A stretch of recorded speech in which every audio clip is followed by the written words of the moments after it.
अस्सलाम वालेकुम everyone, welcome to my channel love space Shefullah. तो कैसे हैं आप सब? होप आप सभी अच्छे होंगे। मैं भी ठीक हूँ, कुछ हद तक तो कह ही सकते हैं। अभी तक आगे की रब मंजूर। तो बिना वक्त ज़ाय किए हम शुरू करना चाहेंगे कहानी वो बातें अधूरे से थे, पार्ट 51। सीधा स्टोरी से शुरू करते हैं। रात भर ना वंदना सो पाती है और ना ही यशु, तो दूसरी तरफ वानी भी नहीं सो पाती है। पता नहीं, एक अजीब सी बेचैनी हो रही थी उसे। थोड़ी देर के लिए भी वो अपनी आंखों को बंद नहीं कर पाती है, जैसे कि कुछ कुछ हो रहा है जो सही नहीं है।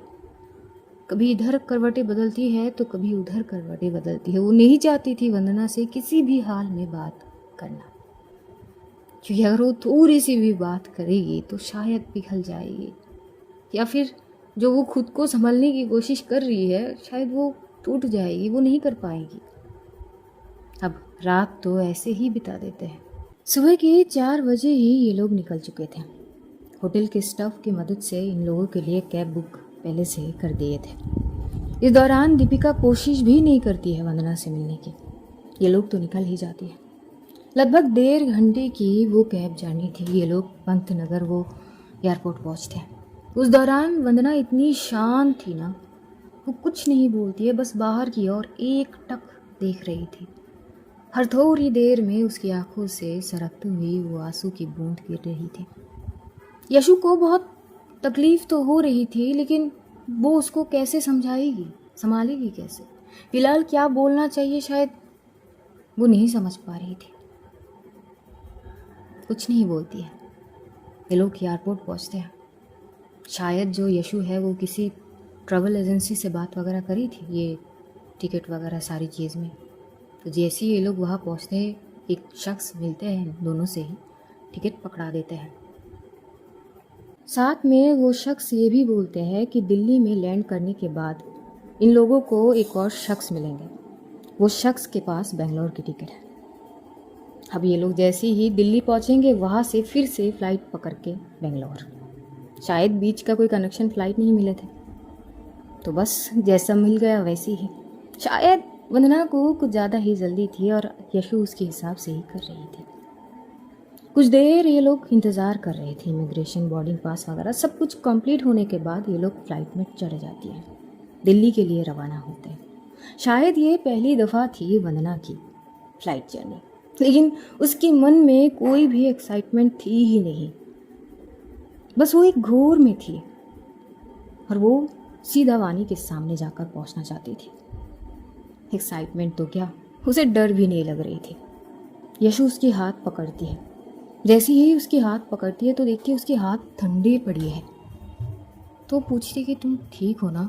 हाँ, कुछ तो खा लो। नहीं, वो मैं ठीक हूँ। ये कितने वक्त लगेंगे? देखो, मेरे हिसाब से तो दिल्ली तक शायद 1 घंटे में पहुँच जाए। वो तो अच्छा है कि यहाँ की चीज़ें जल्दी हो गई, पर दिल्ली में बहुत क्लाउड होता है। वो सारी चीज़ें करके फिर वहाँ पे शायद थोड़े लेट हो सकते हैं। वंदना आगे कुछ नहीं बोलती है। पता नहीं उसके मन में तूफान से चल रहे थे। नर्वस थी। जब वो वानी को ये सारी बात बोलेगी तो वानी पता नहीं क्या सोचेगी। देखते देखते वक्त बीत रहे थे और शायद उसकी दिल की धड़कन के साथ उसकी नर्वसनेस धीरे धीरे बढ़ रहे थे। उसे सफोकेशन होने लगती है। कुछ देर में ही यशु नोट करती है वंदना की हाथ बहुत ज़्यादा शेक कर रहे थे। यशु उसके हाथ को कस के दबा लेती है। तुम ठीक हो ना? क्या हो रही है? हाँ, वो पता नहीं, अजीब सी लग रही है। आंखें बंद कर लो। रात भर सोई नहीं हो तुम, ना कुछ खाई हो। प्लीज़ मेरी बात सुन लो वंदना। अगर तुम ठीक तरीके से खड़ी भी नहीं हो पाओगी उसके सामने तो बात कैसे करोगी? आखिर तुम उससे बात करने के लिए जा रही हो ना, इतनी दूर, इतनी कसर करके। तो फिर आंखें बंद करो। कम से कम थोड़ी तो रेस्ट कर लो। आंखें सूज गई है तुम्हारी। सुन भी रही हो वंदना? लेकिन शायद यशु को भी पता थी कि जब तक वानी से ना मिल लेती वो शायद ठीक नहीं होगी। उसकी कंडीशन शायद ऐसी रहेगी। आगे वो कुछ नहीं बोलती, वो बस शांत रहती है। 1 घंटे 20 मिनट बाद लैंड होते हैं दिल्ली में। ये लोग आके वेटिंग जोन में बैठ जाते हैं। वो जो दूसरा शख्स जो बेंगलोर के टिकट देंगे उसी के इंतज़ार हो रहे थे। लगभग आधे घंटे ये लोग वहाँ पे इंतज़ार करते हैं। उसके बाद वो शख्स आते हैं और बेंगलोर के टिकट देते हैं।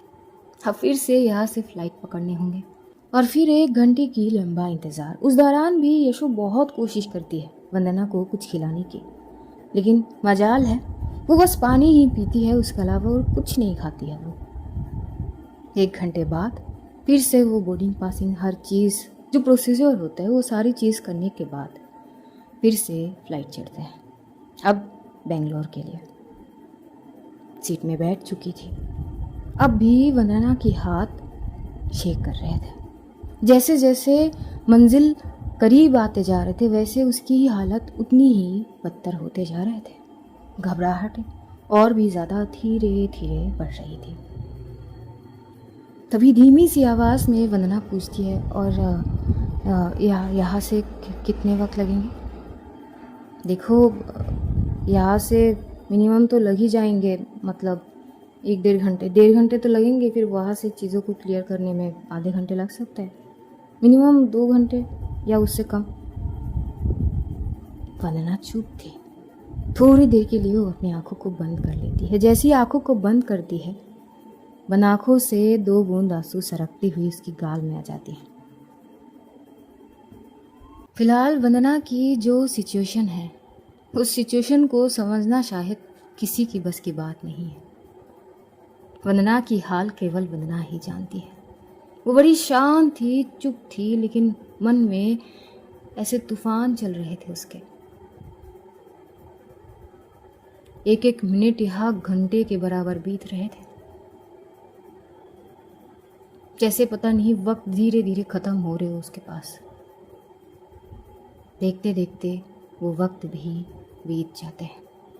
प्लेन लैंड करते हैं बेंगलोर में। ये लोग एयरपोर्ट से उस साइड पे सारी चीज़ क्लियरेंस वगैरह सब कुछ करने के बाद निकल जाते हैं। लगभग वहाँ पर भी 20-25 मिनट बीत जाते हैं। 11:30 बज चुके थे तब तक। जैसे ही बाहर होते हैं तो भाई साहब बाहर का जो कड़ी धूप थी, इतनी धूप देखते ही पता नहीं वंदना वो बर्दाश्त नहीं कर पाती, वो आंखों को बंद कर लेती है और उसे बहुत अजीब सी लग रही थी, चक्कर आ रहे थे। यशु जो है वो थोड़ी सी आगे चल चुकी थी। तभी वो उसे लगती है कि वंदना तो है ही नहीं। पीछे पलटती है। वंदना जिस पोजीशन में थी ऐसे लग ही रही थी कि वो किसी भी वक्त गिर सकती है। वो आते हुए उसके हाथ को पकड़ती है। थोड़ी सी साइड में जाके वंदना को थोड़ी सी वॉमिट हो जाती है। इधर यशु पानी की बोतल देती है, पानी पी लो थोड़ी सी बैठ जाते हैं यहाँ पर। नहीं, वो वंदना जिद मत करो, सुबह से बोल रही हूँ। इस हालत में भी तो होनी चाहिए ना कि ठीक से जा सको, समझा करो। थोड़ी देर 5 मिनट बैठ जाओ, या तो तुम वानी को कॉल कर लो ना। अब तो नेटवर्क ठीक हो गए होंगे ना, फ्लाइट मोड से ठीक कर लो और कॉल करो। वंदना बस धीमी सी आवाज़ में बोलती कि जब से कैब से पंतनगर तक गई थी कॉल ही करी थी, पर कोई रिस्पॉन्स नहीं आई और ना ही टेक्स्ट का रिप्लाई। अब यशु के पास बोलने के लिए कुछ थी ही नहीं। तभी यशु बोलती कि अच्छा चलो ठीक है, फिर वो क्या नाम है, तो फिर उसके फ्रेंड सानिया नाम है ना, उनको कॉल कर लो ना। नहीं, हम ऐसे ही चले जाएंगे। देखो जिद मत करो प्लीज़, आई रिक्वेस्ट, तुम्हारी हालत ठीक नहीं है। अरे कम से कम पूछ तो लो कि वानी कहाँ पे है, इतना तो कंफर्म कर ही सकते हो ना प्लीज़। ये लोग वहाँ पे थोड़ी सी निकलते हुए एक साइड पे आके बैठते हैं। वहाँ पे बैठने की स्पेस थे, बैठते हैं और कॉल लगाती है वंदना। रिंग होती है, 1 बार 2 बार, तीसरी बार, फिर कोई कॉल रिसीव कर नहीं रहे थे। तभी वंदना यशु की ओर देखते बोलती कि रिसीव नहीं कर रहे, हो सकता है कि बिजी है, पर यार ट्राई तो करो, एक बार और ट्राई कर लो, क्या पता इस बार कर ले रिसीव। तो वो 1 बार नहीं बल्कि 2 बार और ट्राई करती है और आखिरी बार में सानिया कॉल उठा लेती है। वो उठाती ही बोलती कि क्या बात है, इतने सारे कॉल, आज अपनी बंदी को छोड़ के मुझे ज़्यादा मिस करे जा रहे हैं क्या? वंदना जी, क्या हाल है आपका? वो हाय, कैसे हैं आप? मैं तो ठीक हूँ, पर तुम्हारी आवाज़ को क्या हुई? हाँ, तबीयत ठीक नहीं है तुम्हारी? इतनी लो साउंड क्यों कर रही हो तुम? वो वानी का है। वानी मीटिंग में है। वो मैं उनको कल रात से कॉल कर रही हूँ, मैसेज कर रही हूँ, पर वो किसी चीज़ की कोई जवाब नहीं दे रही है। सुबह भी मैंने 4 बजे से लेकर जब तक फ़्लाइट में ना बैठी तब तक कॉल करी, बट कोई रिस्पॉन्स नहीं दी। इधर जैसी ही सानिया फ़्लाइट की बात सुनती है, वो थोड़ी शॉक होती है और वो वंदना को रोकती हुई बोलती है, एक मिनट वंदना, फ़्लाइट? वंदना तुम कहाँ पर हो? वंदना थोड़ी पॉज हो जाती है। सानिया बोलती कि वंदना कहाँ पर हो? फ़्लाइट मतलब तुम कहीं पे जा रही हो क्या? कुछ इमरजेंसी है क्या? आगे वंदना चुप सी हो जाती है, वो कुछ बोल ही नहीं पाती है। सानिया तो बार बार पूछ ही रही थी, Vandana are you there? Hello? Flight मतलब क्या? कहाँ पर जा रही हो? सब कुछ ठीक है ना? तुम ठीक हो ना? बोलो तो सही, कुछ तो बोलो। लेकिन वंदना कुछ नहीं बोलती है। तभी यशु वंदना के हाथ से मोबाइल लेती है और वो बात कर रही थी अब। हेलो सानिया जी, हाय, वो मैं यशु। अरे यशु तुम, अरे क्या हुआ? फ़्लाइट मतलब क्या? वंदना क्या बोल रही है? हाँ, सब ठीक है ना? नहीं, सब ठीक नहीं है। हम बेंगलोर में हैं। व्हाट? बेंगलोर में? मतलब कब? कब आए? बस कुछ देर पहले। कुछ देर पहले मतलब मैं समझ नहीं पा रही हूँ, और मैं आपको सारी डिटेल्स समझा भी नहीं पाऊँगी। वानी को पता है? मुझे नहीं लगती, क्योंकि वंदना ने कल रात से बहुत कोशिश की। कल रात कुछ हुई थी जिसकी वजह से वंदना बहुत परेशान है, और आज इमरजेंसी वो यहाँ पर आई है। ये बात उसके घर में भी नहीं पता। भाई साहब ये सुनने के बाद तो सानिया भी चौंक जाती है पूरी। ओके, कहाँ पर रुके हो तुम दोनों? वो बोलती है। तभी जो सानिया है वो बोलती है कि मुझे 2 मिनट दो बस, मैं कॉल बैक करती हूँ, फ़ोन हाथ में रखना। और वो कॉल डिस्कनेक्ट करती है। पहले वो अपनी डेस्क पे बैठी हुई थी, वो भाग के जाती है। वानी उसके अलग ही मीटिंग चल रहे थे, तो वो मीटिंग रूम में जाती है। तब भी वानी बिजी थी। वानी के पास आती है और वो बोलने लगती है कि वानी, वो थोड़ी इमरजेंसी बात है, थोड़ी साइड में आ। सानिया, मुझे काम करनी है, मुझे ये मीटिंग ख़त्म करके मुझे पापा के ऑफिस में जाने हैं, तो मेरे पास वक्त नहीं है। कुछ भी हो हम बाद में बात कर लेंगे। अरे यार, बाद में बात कर लेंगे ठीक है, पर अभी बात करनी है, वंदना के बारे में बात करनी है। जैसे ही सानिया वंदना की नाम लेती है, उसी पल वानी जो है उसकी ओर देखती है और वो बड़ी स्ट्रिक्टली बोल देती है, Sania don't do this right now, मुझे ये ख़त्म करनी है और उसके बाद पापा के ऑफिस जानी है। क्या मतलब? मैं तुझे कुछ, I said don't do this right now. पर सुन तो ले यार, तुझे कुछ पता भी है उसके बारे में? हाँ वो ठीक है, बात हुई थी मेरी। अच्छा, कब हुई थी? तभी वानी पता नहीं कुछ सोचते बोलते कि सुबह ही हुई थी। वो ठीक है। अब सानिया पूरी चीज़ें शायद समझ जाती है कि चीज़ें ठीक नहीं है। वो बस वानी की ओर देखती है और बस बोलती है कि कार कीज़ मिलेगी, वो थोड़ी इमरजेंसी है, थोड़ी देर में ही आ जाऊँगी। वानी ज़्यादा डिटेल्स नहीं पूछती, क्यों चाहिए, कहाँ जा रही है, बस दे देती है। उसके बाद सानिया वहाँ से चुप से निकल जाती है बिना कुछ कहे ही। वो पार्किंग साइड आती है, कार लेती है और वहाँ से निकल जाती है। लगभग 25 मिनट लग जाते उसे एयरपोर्ट पहुँचते पहुँचते। थोड़ी बहुत ट्रैफिक में भी फंस गई थी और कहीं ना कहीं लोकेशन भी एग्जैक्ट वो दोनों कहाँ पर है वो भी पता कर चुकी थी। जैसे ही वो एयरपोर्ट पहुँचती है, मिल जाते हैं वो दोनों, लेकिन सानिया दंग रह जाती है वंदना को इस हालत में देख के। वो फटाक से जाती है और वंदना को हक करती है। आयु के ये क्या हालत बना के रखी हो तुम? हाँ, वंदना कोई जवाब नहीं देती है। वहाँ से लोगों को वो कार में लाती है, कार में बैठती है। जो वंदना है वो सानिया के पास ही आके बैठती है और यशु पीछे। कार स्टार्ट होती है। तभी सानिया पूछती है, आखिर हुआ क्या है? हाँ, चल क्या रही है तुम्हारी ये हालत? और तुम अचानक बेंगलोर कैसे आ गई? क्या हो क्या रही है? कुछ समझ ही नहीं आ रही है। वंदना कुछ तो बोलो। और भाई साहब उसके बाद वंदना बताने लगती है कल रात की हुई वो सारी चीज़ें। सानिया तो दंग रह जाती, वो इतनी शॉक थी। एक समय ऐसे आते कि सानिया ब्रेक लगा चुकी थी, वो इतनी शॉक थी और वो वंदना की ओर ही देख रही थी। तभी यशु बोलती कि और कल रात से ही वानी जी को कॉल कर रही है वो, और टेक्स्ट भी, पर किसी भी चीज़ की कोई रिस्पॉन्स नहीं, बल्कि काफ़ी दिन से।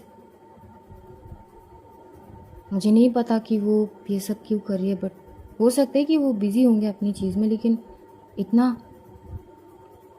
यहाँ तक तो उसकी बर्थडे के दिन भी जैसे ही यशु ये बोलती है, सानिया मानो कि चीज़ें उसकी सर के ऊपर से जा रहे हैं।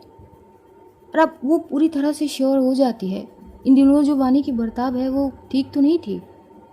और वानी ने साफ साफ वार्निंग ही दे दी थी मानो सानिया को कि बस ऑफिस के काम से अगर चीज़ें हैं तो बात कर, और किसी में मेरे पास इतनी वक्त नहीं है बात करने की।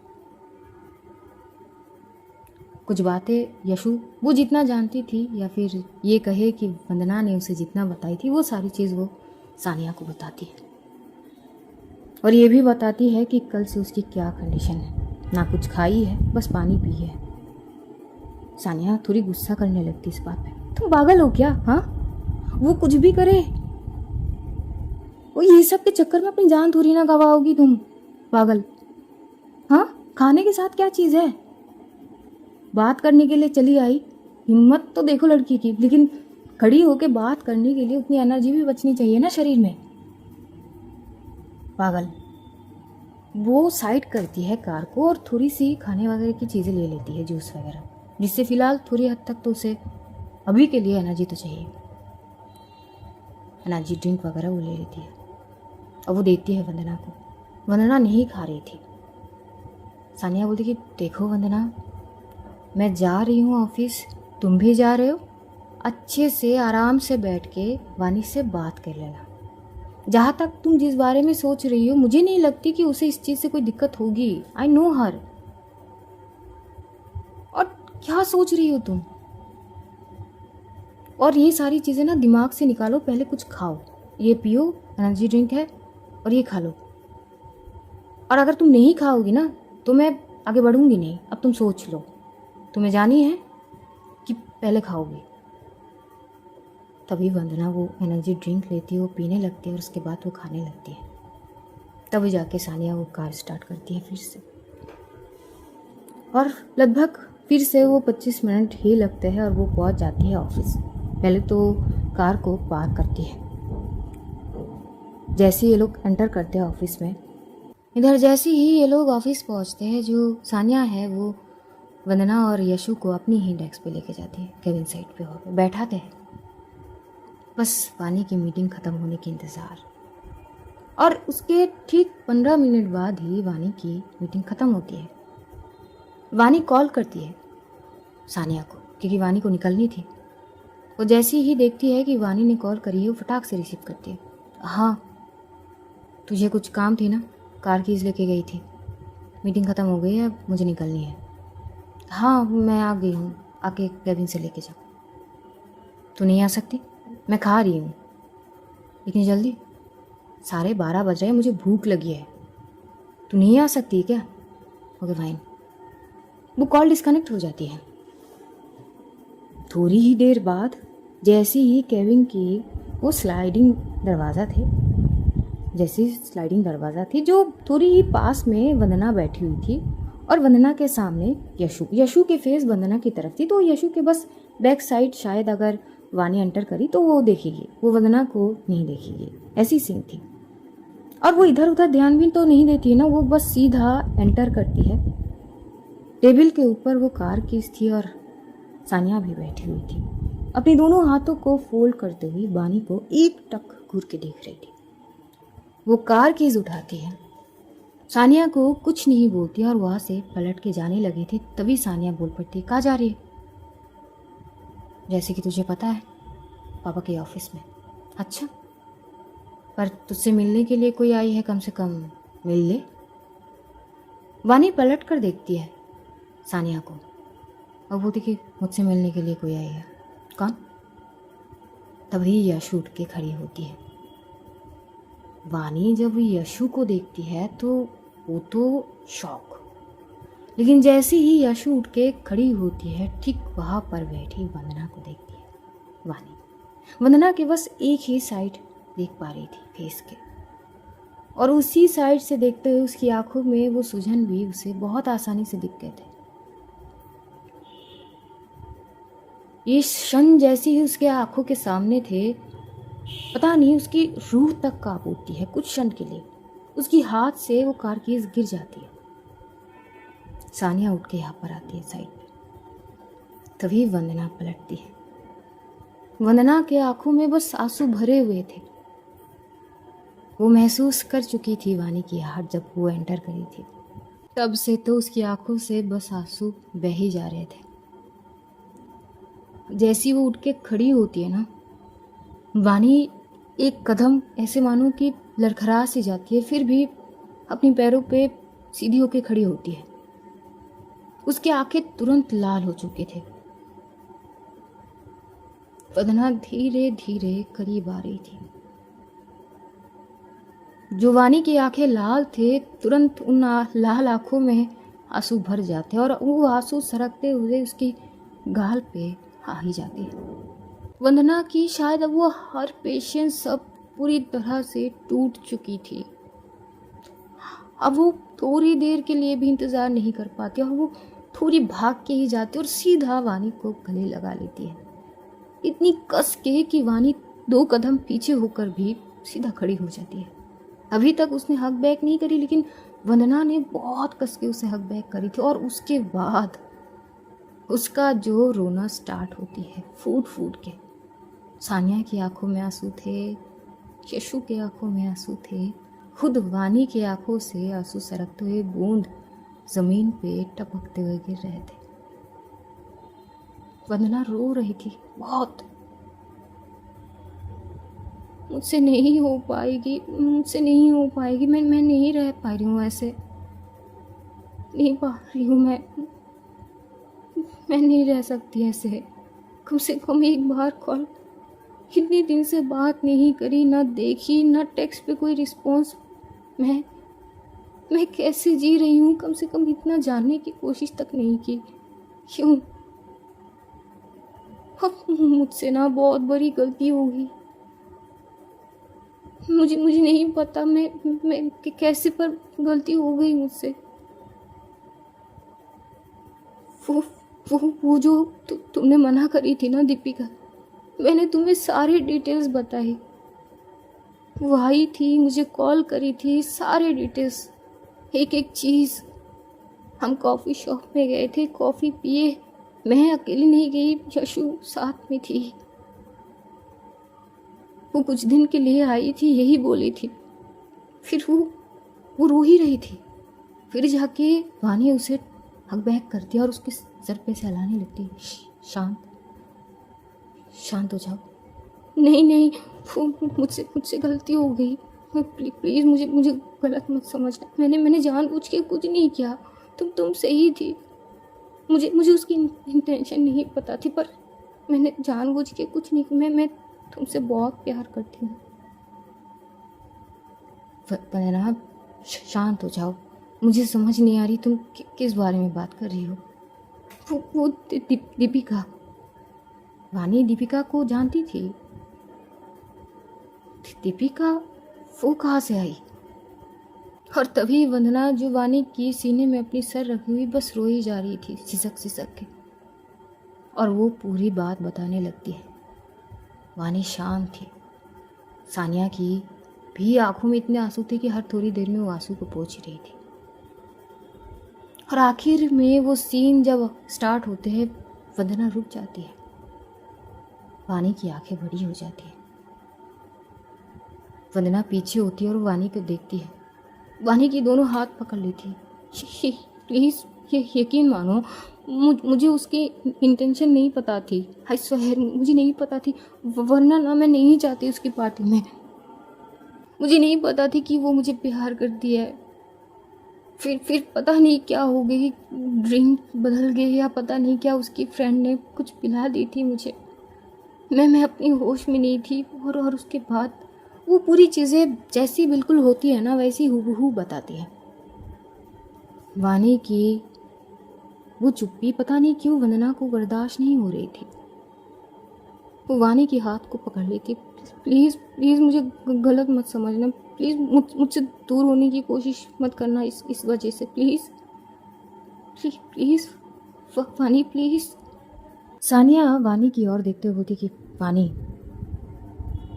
तू तो सुबह उससे बात करी थी, मुझे ये बोली थी ना कि सुबह बात हुई थी। अब तो अच्छे से झूठ भी बोलने लगी है। उसकी हालत देखी है? हाँ, कल रात से उसने तुझे इतनी कॉल करी, इतनी टेक्स्ट करी, तू सोच भी सकती है उसकी क्या हाल हुई होगी। अरे उसकी ओर देख, कल से ना कुछ खाई ना कुछ पी, बस रास्ते में मैंने जोर ज़बरदस्ती करके बस हल्की सी कुछ खिला दी थी। वो भी ये बोलकर कि नहीं खाएगी तो मैं लेके नहीं जाऊंगी, आगे बढ़ाऊंगी नहीं गाड़ी को। तब जाके वो खाई, वो भी थोड़ी सी। कुछ समझ भी आ रही है तुझे? सानिया तो बोलती रहती है, ये सब बोली रही थी वो। तभी वंदना वानी के चेहरे को पकड़ती है दोनों हाथ से। मेरी तरफ देखो प्लीज। वानी देखती भी है। न जाने क्या दर्द थी वानी की आंखों में जो वंदना बर्दाश्त नहीं कर पाती। वो वानी को फिर से हक कर लेती है। मुझसे दूर मत होना प्लीज प्लीज। चलो यहाँ से। कहाँ? चलो सानिया, हाँ चल मेरे साथ। और यशु चलो। ये चारों वहाँ से निकलती है। वंदना एक सेकंड के लिए भी वानी की हाथ नहीं छोड़ रही थी।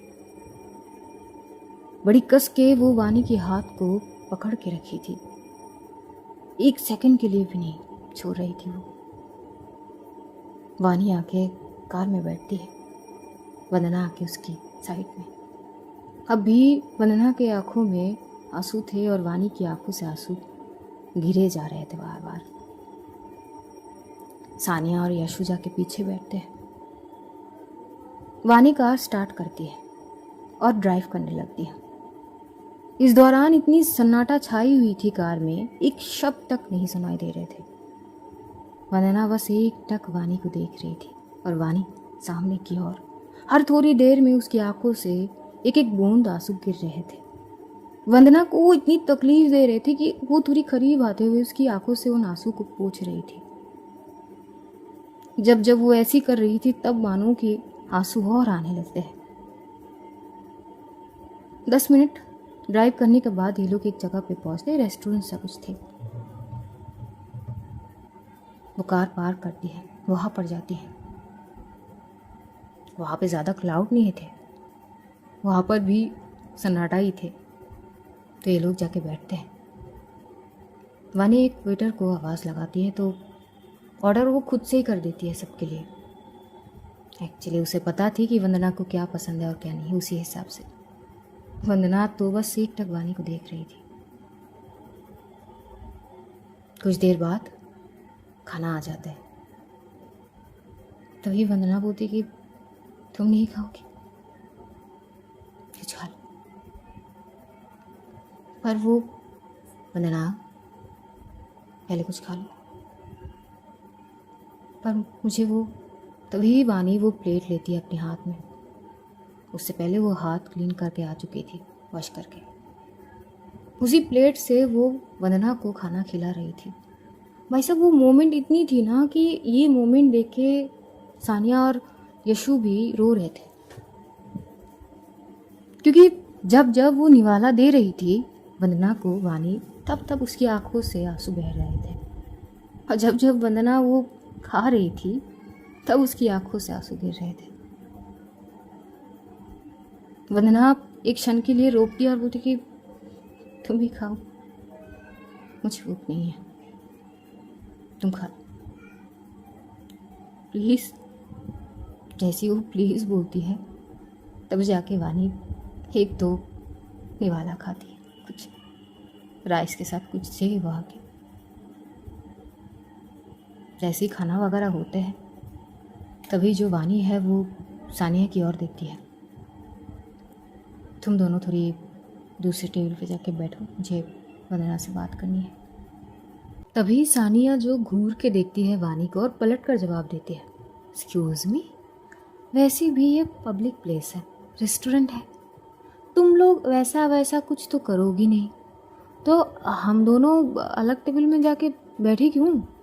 जो भी बात करना है हमारे सामने करो। वानी, सानिया प्लीज़, मुझे वंदना से कुछ बात करनी है। अरे पर तभी वंदना भी बोलती है, सानिया जी अगर बोल रही है तो। अरे यार तुम दोनों का अलग ही है। तभी यहाँ से यशु और जो सानिया थी वो लोग उठ के थोड़े पीछे ही, मतलब अब जहाँ स्पेस होगी वहाँ पे जाके बैठेगी ना, थोड़ी दूर में ही जाके बैठता है। यशु तो थोड़ी बहुत परेशान लग रही थी, पता नहीं उसे कुछ ठीक नहीं लग रही थी। तभी वो बोलती है कि मुझे कुछ ठीक नहीं लग रही है। सानिया भी बोलती है कि वो तो मुझे भी लग रही है, लेकिन हम क्या कर सकते हैं। बट मुझे वानी जी की बर्ताव ठीक नहीं लग रही है। सानिया तो वहाँ से ही वानी की ओर देख रही थी। इधर तभी वानी जो वंदना की ओर एकटक देख रही थी, दोनों के आंखों में अब भी आंसू भरे हुए थे। अचानक वंदना की मोबाइल पे रिंग होने लगती है। टेबल पे रखी हुई थी मोबाइल, तो शो हो रहे थे। आई, वानी भी देखती है। थोड़ी देर के लिए वंदना थोड़ी, वो होते हैं ना, नर्वस हो जाना, और रिसीव करेगी तो आई पूछेगी तो क्या जवाब देगी, कहाँ पर है वो सोच ही रही थी। वानी उसकी ओर देख रही थी। उठा लो फोन। हाँ वो घर पे नहीं बता के आई। थोड़ी देर के लिए वानी बहुत सी हो जाती है। कॉल आ ही रही थी बार बार। वानी थोड़ी देर के लिए पॉज हो जाती है। लगातार कॉल आ ही रहे थे उसकी आई के। वंदना सोच रही थी कि क्या करेगी, वो रिसीव करेगी तो आगे क्या बोलेगी। कुछ सोचने के बाद शायद वो कॉल रिसीव करेगी, लेकिन उससे पहले ही वानी बोल पड़ती है, एक मिनट। वंदना वानी की ओर देखती है। दोनों के आंखों में अब भी थोड़े हल्के हल्के से आंसू भरे हुए थे।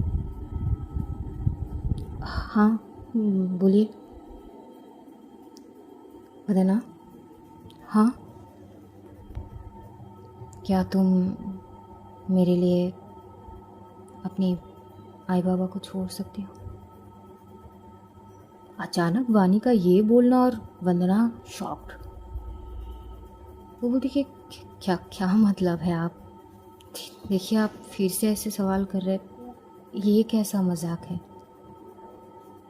मजाक नहीं, सच। तुम्हारी आई बार बार कॉल कर रही है। क्या तुम अपनी आई को ये बोल पाओगी कि तुम मेरे पास आई हो और अब जाना नहीं चाहती हो? क्या बोल रहे हैं आप?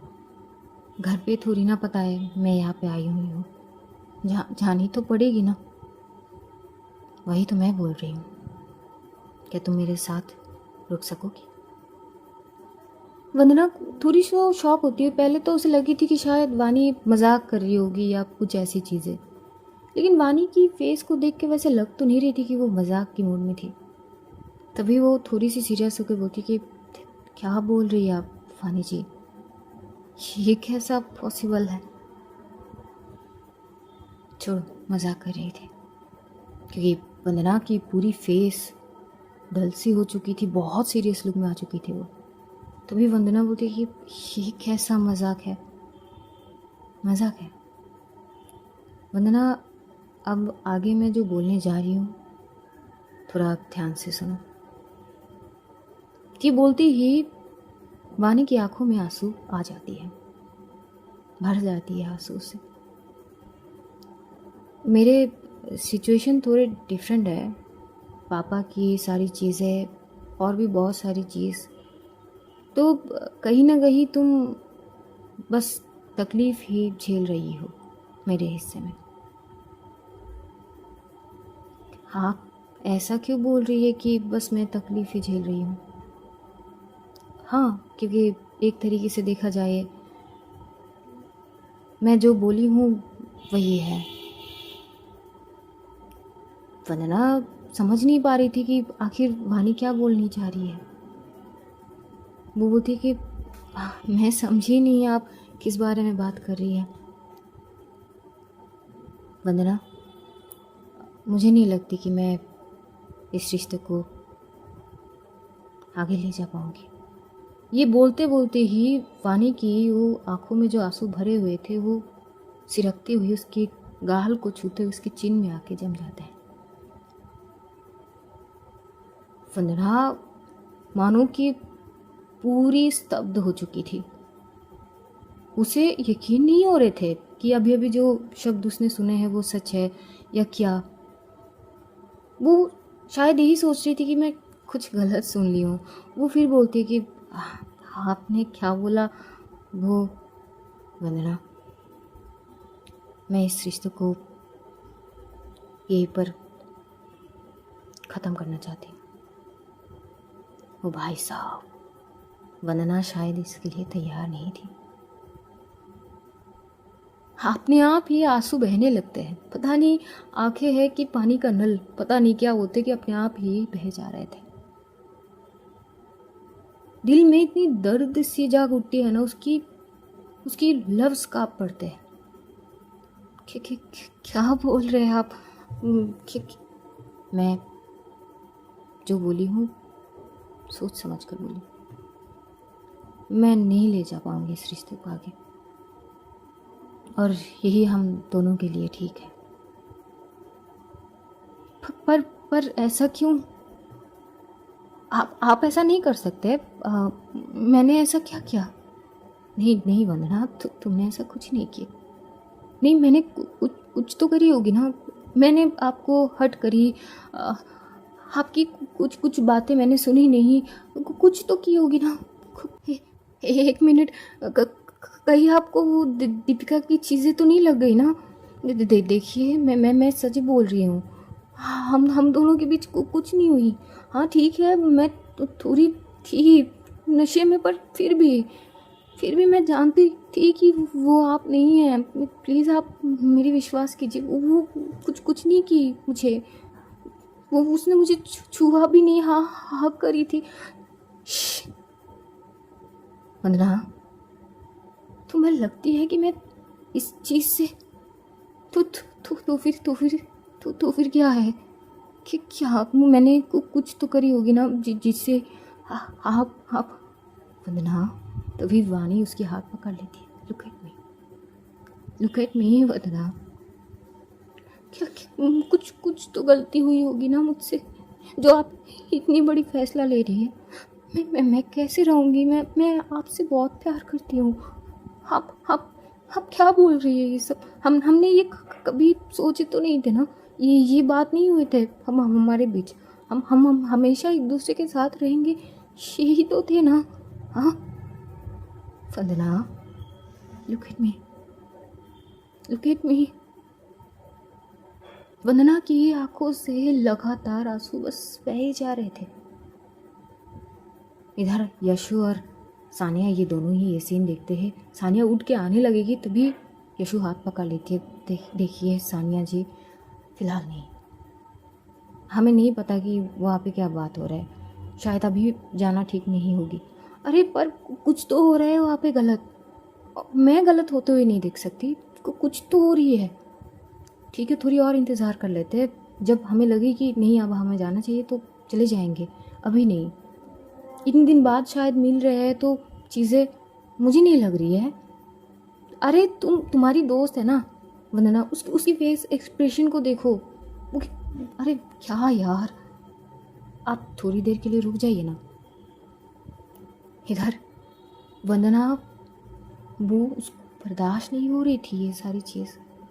अरे वो तो ये सोच कर आई ही नहीं थी, वो तो बस वानी से बात करने के लिए आई थी, क्योंकि जो चीज़ हुई है वो, क्योंकि वो बोल नहीं पा रही थी वानी से। अगर वानी उससे बात कर लेती, वो चीज़ों को क्लियर कर लेती, तो शायद वो यहाँ तक नहीं आती। लेकिन यहाँ पर आने से चीज़ें ही ख़त्म हो जाएगी, ये तो सपने में भी नहीं सोची उसने। तो समझ सकते हैं कि कितनी उसे प्रॉब्लम हो रही थी उस वक्त। उसके हाथ काँप रहे थे। वानी जब उसकी हाथ को पकड़ती है, उसे पूरी महसूस हो रही थी। वानी की आंखों से भी आंसू आ रही थी, लगातार गिर रहे थे।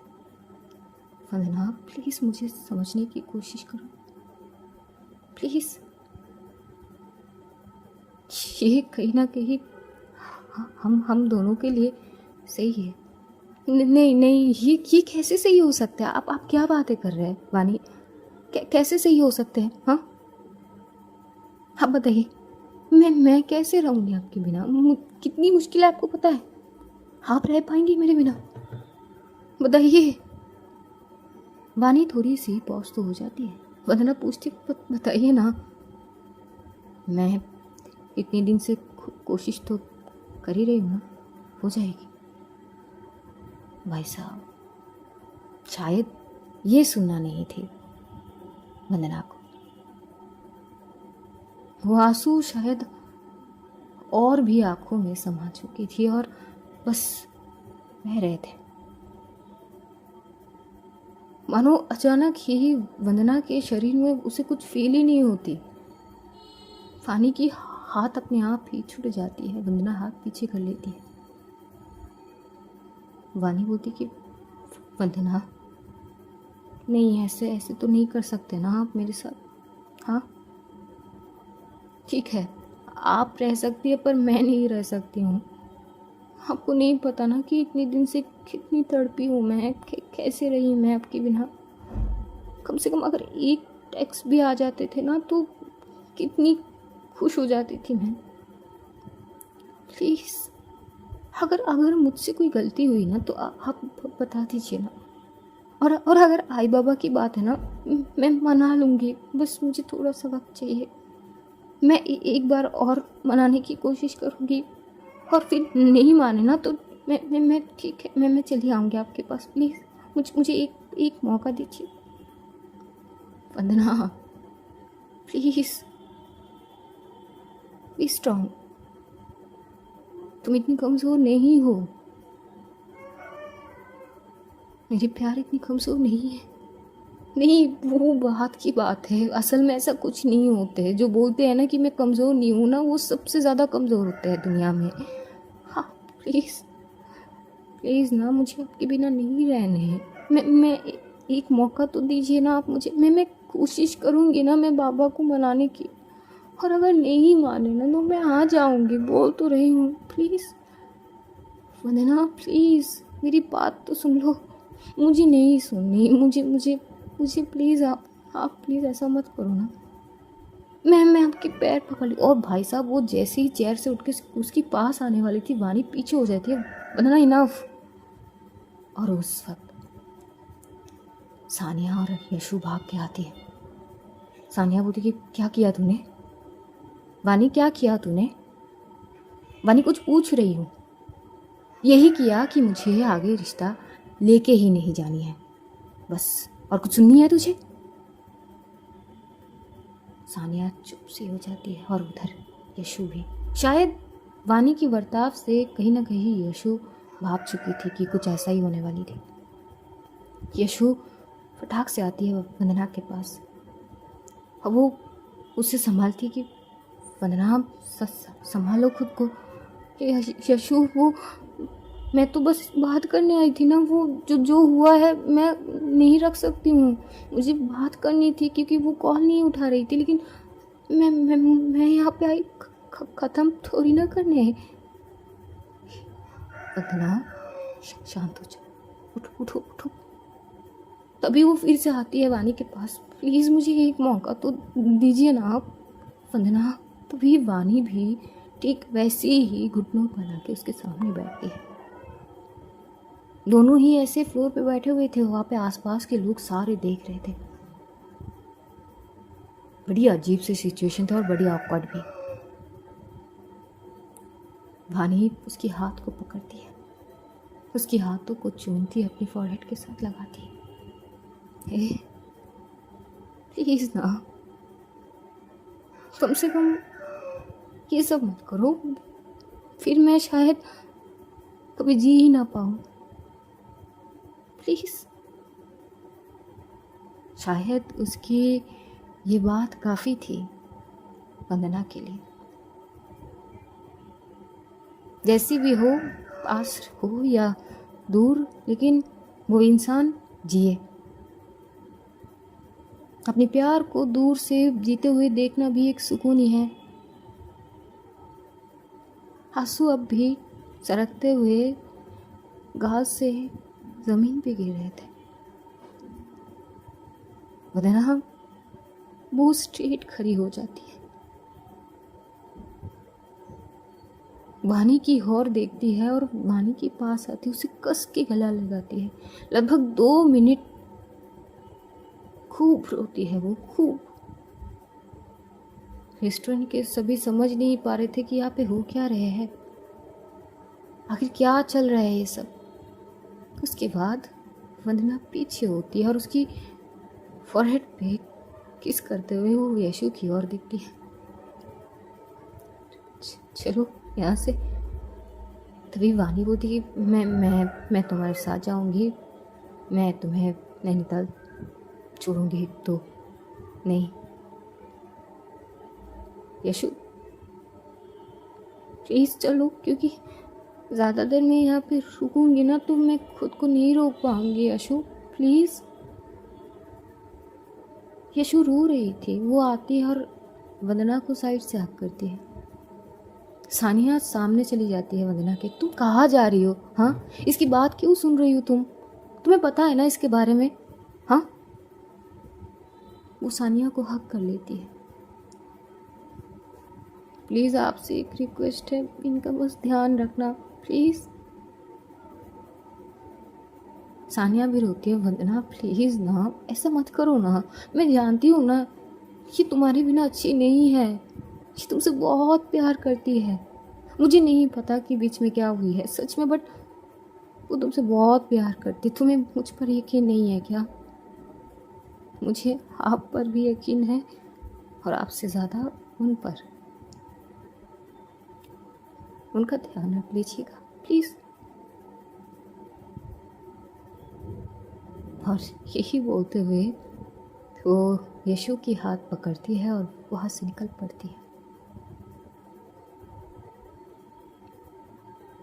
एक बार भी वो पलट कर नहीं देखती है। शायद उसे डर थी कि मैं अगर पलट कर देख ली तो मेरे लिए मुश्किल नहीं नामुमकिन हो जाएगी।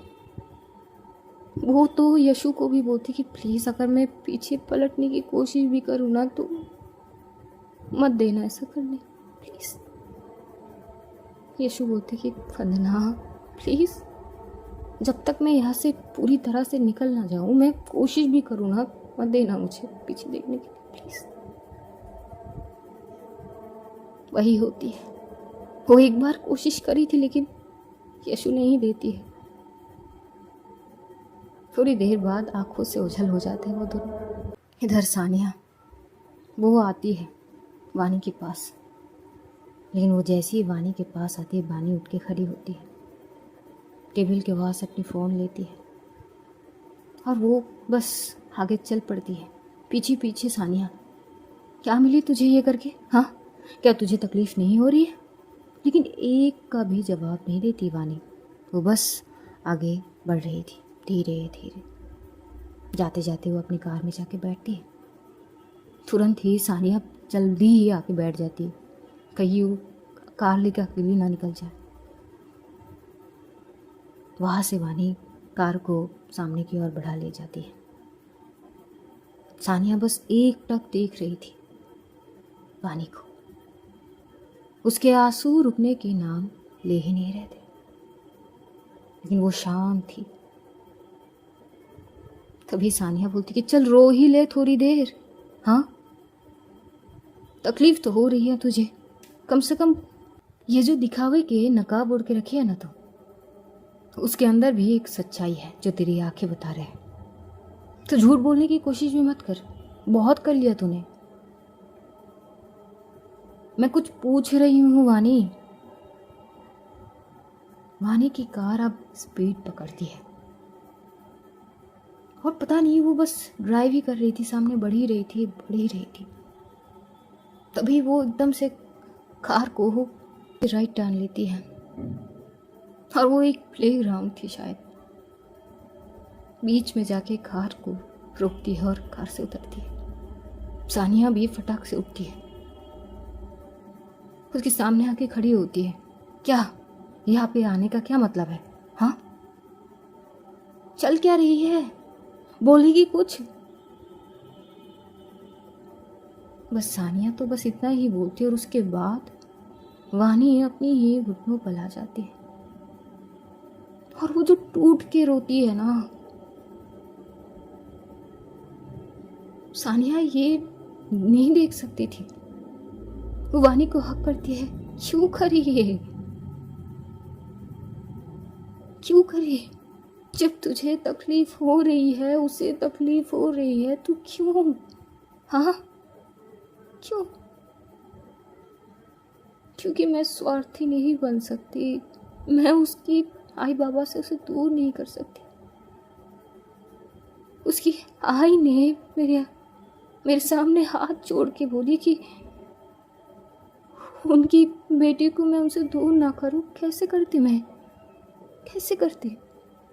इतनी बुरी नहीं हूँ यार, किसी की बच्ची दूर करूँगी उससे, नहीं कर पाऊंगी यार। मैं सोची तो कई बार सोची यार, मैं अपने ही प्यार से उसकी माँ बाप को कैसे छीन सकती हूँ यार। यार वो लोग मेरे मम्मी की जैसे क्यों नहीं सोच सकते?